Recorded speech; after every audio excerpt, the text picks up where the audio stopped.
Welcome to আর রান্নাঘর। বন্ধুরা, আজকে একটা টিফিন রেসিপি শেয়ার করব। এটা আমার মেয়ের টিফিন। মা বললাম, আসলে মেয়েকে বেশিরভাগটাই মাই বলি। তো সেই মায়ের টিফিনে আজকে দিয়েছিলাম প্রথমে কাজু আর পাস্তা। পাস্তা কিভাবে করি সেটাই আজকে দেখার। বিদেশি পাস্তা, আমি কিন্তু দেশি স্টাইলে করি। সেই বিদেশি পাস্তা দেশি স্টাইলটা কি চলুন দেখি। প্রথমে জল গরম করে নিয়েছি। আর এই যে মেয়ে পছন্দ করে এই রিং রিং পাস্তা, ওনাকে বললো আমাকে যে আমি এই লম্বা পাস্তা খাবো না, যেটা গোল গোল থাকবে রিং রিং সেই পাস্তা।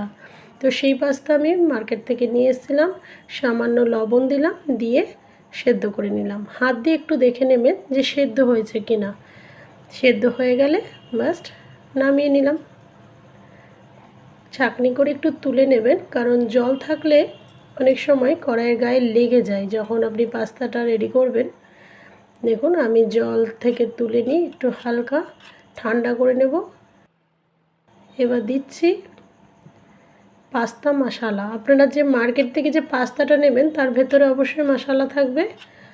আর আমি একটু সাদা তেল দিয়ে আর এই পাস্তা মশলা দিয়ে একটু ভালো করে মিক্সড করে কিছুক্ষণের জন্য রেখে দেবো। এবার সাদা তেলে আদা রসুন কুচি কুচি করে কাটা আর পেঁয়াজ, এই জায়গায় আদা রসুন একটু থেতো করে নিলেও হবে। যদি বাচ্চা আদা রসুন খেতে পারে তবে দেবেন। আমার বাচ্চা খেতে পারে তাই দিয়েছি। তারপর ছোট ছোট কুচি করে কেটে রাখা আলু, গাজর আর ক্যাপসিকাম। এখানে বলে রাখি, যে সবজি বাচ্চারা খায় আপনারা সেই সবজি ব্যবহার করবেন, যেটা খায় না সেটা দেওয়ার দরকার নেই।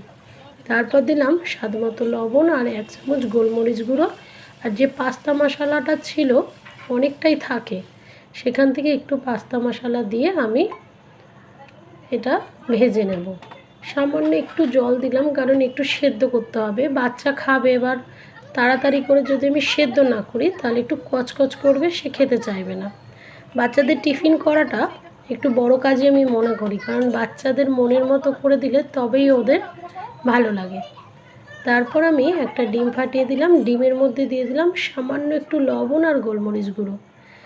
ডিমটা ফাটিয়ে এবার ডিমটা প্রথমে ভেজে নেব, তারপর সবজির সঙ্গে মিক্সড করব।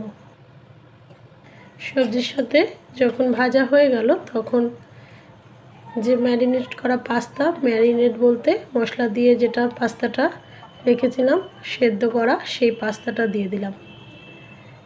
সবজির সঙ্গে ডিমের সাথে পাস্তাটা যখন ভালো করে মিক্সড হয়ে যাবে, তারপর আমি হাফ চামচেরও অল্প সয়া সস, হাফ চামচেরও অল্প চিলি সস আর 1 চামচ মতো টমেটো সস। এই টমেটো সস আমার বাড়িতে তৈরি করা, আর বাদবাকি দুটো ওটা আমার কেনা থাকে ফ্রিজে, আমি রেখে দিই যেহেতু বাচ্চা টিফিন করতে লাগে সেই জন্য।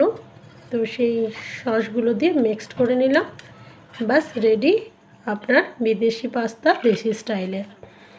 আপনিও বাচ্চাকে প্রতিদিন আলাদা আলাদা রকম যদি টিফিন দিতে চান তাহলে প্লিজ আমার চ্যানেলটা সাবস্ক্রাইব করুন। এবং আমি বিভিন্ন রকম টিফিনের রেসিপি দিই আমার বাচ্চার, আপনারাও শিখতে পারবেন। ভালো থাকবেন, সুস্থ থাকবেন। আর আমার রান্নাগুলো ভালো লাগলে প্লিজ অন্যদের সাথে